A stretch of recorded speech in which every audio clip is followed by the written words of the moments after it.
We are going to be shooting our 45 long Colt today, and I know a lot of you guys are going to correct me right away. It is 45 Colt, not 45 long Colt. And I'm going to tell you a little bit about that, because you're not wrong, but you're not necessarily right either. So we're going to get into that a little bit more.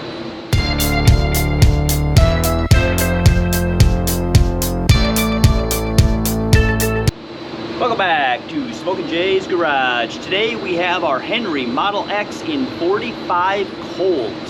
I've got quite a few of these Model X's. I really like them. We'll be trying it today as is. We're also going to throw the suppressor on it. We're going to see how it shoots with the suppressor. I've got some solid lead, and I've also got some jacketed bullets. So we'll be trying a couple of different things here. I'm going to try out how it shoots. I just got this one, haven't had a chance to shoot it yet. Pretty excited about that. Now, one of the things that I really like about this is the fiber optic sights. See if I can get a shot of you in there that you can see those or not. It's hard to get the correct angle in there. I'm not sure if you're seeing that right, but we got the fiber optic sights. It's a little bit darker in the range today, so we're actually going to be able to see good through these. And I like the side loading. It's one of the reasons I didn't buy Henry originally, was because I did not like that everything was tubular load, and I really like the option to have the side load. It's actually nice that you can do the tube load besides though, but I like the side load.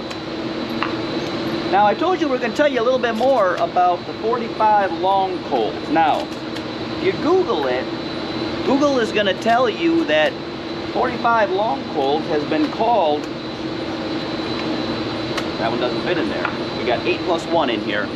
So Google is going to tell you that the reason that 45 long Colt is often called long Colt as opposed to its proper nomenclature is 45 Colt. But it's been commonly called 45 long Colt for over 100 years to distinguish it between the shorter 45 Schofield. Now, that isn't necessarily wrong information, but 45 long Colt is called long Colt so frequently because of the other Colt cartridges, like the 38 long Colt. 38 long Colt is called long Colt to distinguish it between the 38 short Colt. Same thing with the 32 long Colt. It is called long Colt to distinguish it between the 32 short Colt. Now, Colt never made a 45 short Colt, but just because long Colt was such a common name for their longer cartridges, the 45 ACP always has been called ACP, which is automatic Colt pistol. Colt invented that as well. But that's never really been referred to as a short Colt. They've actually had 32 and 38 short Colts. So the long Colt distinguished the short Colt versus the long Colt. And so for the 45, it's just so commonly called long Colt that it isn't necessarily wrong, although the proper technical nomenclature is actually just 45 Colt, because there is no short Colt. Let's get shooting. All right, we got one shot just a little bit high into the left. All of the other ones are in one fairly large hole, but all in one hole. This range is very hard to show you downrange because I can't walk in front of the firing line here, and because of the darkness there, because this is like a video screen, you can kind of see it in the background, but if you get it at an angle, you can see all the way down. I'm going to try to get my phone camera, and I'll zoom in farther on that versus the GoPro doesn't really zoom far enough for you to see it. And I'll try to get you some shots of my target here before we actually stop shooting. But those were the first 8 rounds that I ever put through it, and it actually shot very nicely, which is what I come to expect from Henry. Again, all 7 of them are in one hole, and then one of them is a little bit off. That's me shooting offhand, though. I'm sure that's me, not the gun. So we're going to load her up again, and we'll try it again. Now, check this out, okay? If you're loading up a gun, now I got a really lot of hate from that 454 Casull that I had loaded it too full. So I've got my rounds in here. That's how far I can get. That's how far I can get the round that's not supposed to fit. Look at that. That's how far I can get that in there. Now, if I actually get that to fit, I deserve to be able to shoot an extra round in it. You can't jam an extra round in a proper gun. If you got a gun that you're like, I got that tiny little bit of the rim sticking out, I'm not sure if it fits or not. Oh yeah, it does fit. Well, I'm gonna put it in. All right, here we go.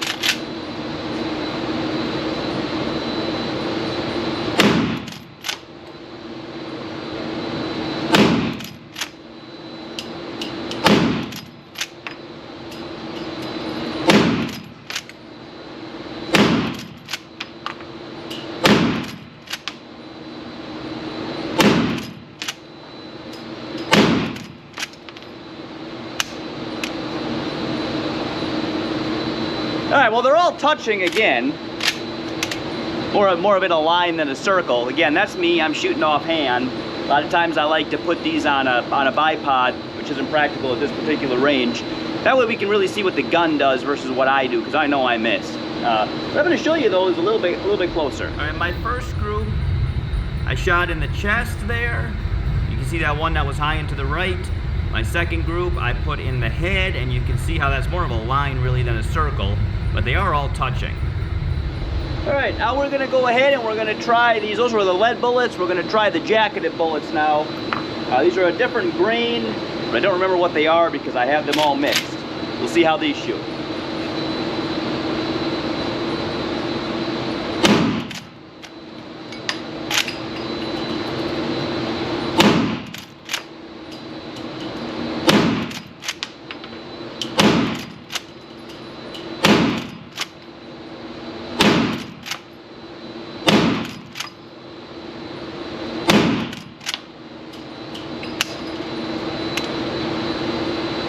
All right, one of them I fired a little bit soon, and you can tell that by where I hit.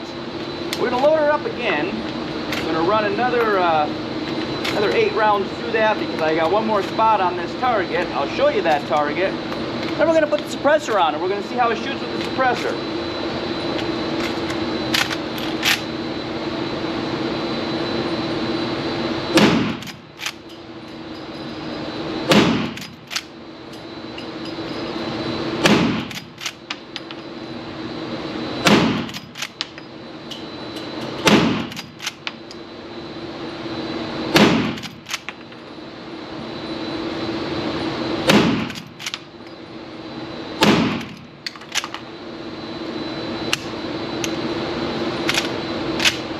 All right, we got pretty good groups on all those as well. This is a really good shooting gun, right on par with all of the other X models that I have and what I expect from a Henry. So, smooth shooting. You got adjustable sight here that it almost looks, I just noticed this now, almost looks like right on that sight there, the screw that holds that, it looks like there's a little bit of like Loctite or something so that it doesn't come undone. It looks like you can move it, but it wouldn't move easily on its own. That's probably a good thing. We're gonna throw, I'm actually gonna show you this target quick. Where we're gonna throw the suppressor on and a couple rounds through that with that. All right, off to the right here, you can see these, this is the first one I shot with the jacketed ones. And then my second group was right there to the left. I'm going to thread the suppressor on here, and we're going to try this out just for fun. This is a silencer Colt. This is a 46 caliber suppressor. This is what I use on all my big bore, 45, 70, 44, 454 Casull, 45 Colt, 44 Magnum. I use it on the 357. I even use it on my 360 Buckhammer.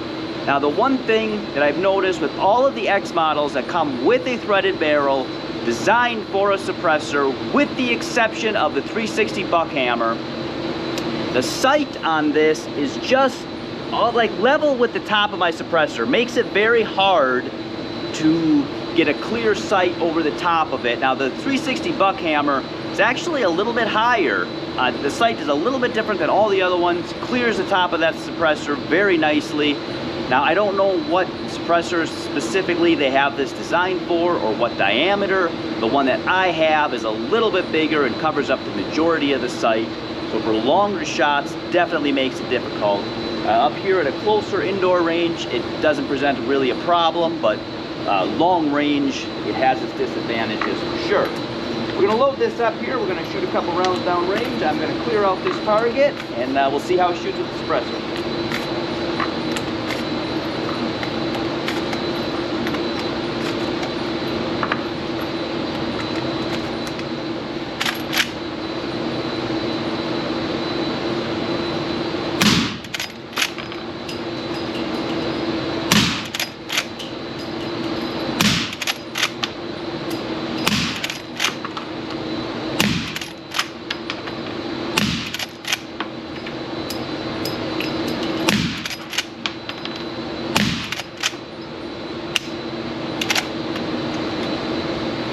Alright, you're going to be able to tell here when I show you this target. I'm going to load up the other grain that I have here. You'll be able to tell by this target that my groups are not as tight because it's difficult, a little more difficult to see through those sights because the top of the suppressor interferes with them just a little bit. So we're going to load her up again, we're going to shoot her again, and we'll see how this one comes out.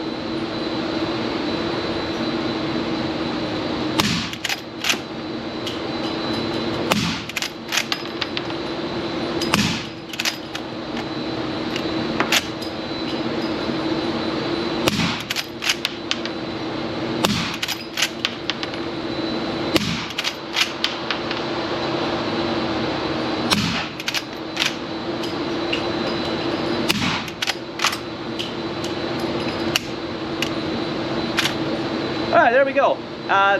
Very quiet, especially with my earplugs in. Very, very little recoil, which you would expect out of a 45 Colt in a rifle. It doesn't have a whole lot of recoil. The suppressor takes down some of that recoil, that little bit of recoil that is there, takes down a good majority of that as well. Let's go check out our target. You can see I didn't do quite as good, but again, that's me, not the gun. Alright, that chest was my first group. You can see that scattered out a little bit more. And the head was my second group. I got it a little bit tighter. But the gun holds a pretty good group, especially shooting me offhand. Added a little weight of the suppressor on there. It's a little bit nose heavy. But if you were to put a scope or something on it, I think that would help even it out. I'm typically not going to be hunting with this, and I like the open sights, especially on a lever gun. I prefer open sights. I'm not going to put any type of optic on this, and I'm not always going to be shooting it with the suppressor. It's just a little too warm to take off right now. This is like my 5th Model X. I absolutely love these guns. If you don't have one, you need to get one. At least one. Try it out. See what you think. I do not think you're going to be disappointed. I never am. I got my first one in 44 Magnum. I liked it so much I went and bought the 357 and the 4570, and then was not at all disappointed with those either. When they came out with the 360 Buckhammer, I had to get that one and try it out. Love that one too. And then, well, now I need the 45 Colt to kind of even out the set, which I picked up just recently, and it does not disappoint at all. So if you are looking for a lever gun, the Henry Model X does not disappoint. Super happy with it. It is in par with all of their other Model X's, which I am very happy with as well. Again, this is the 45 Colt. Check it out. Whatever caliber would be most advantageous for you, for what your needs are. But love the 45. It's actually a really fun round to shoot. Still, you got the 44 Magnum. I don't have it, but they make this in 30-30 as well, for those of you 30-30 fans. And they also do have it in 410 shotgun, which I've never found a use for personally, but I know that some people do like that. So that's an option as well. If you watch this channel for the first time and you haven't already, and you want to, boom, please subscribe.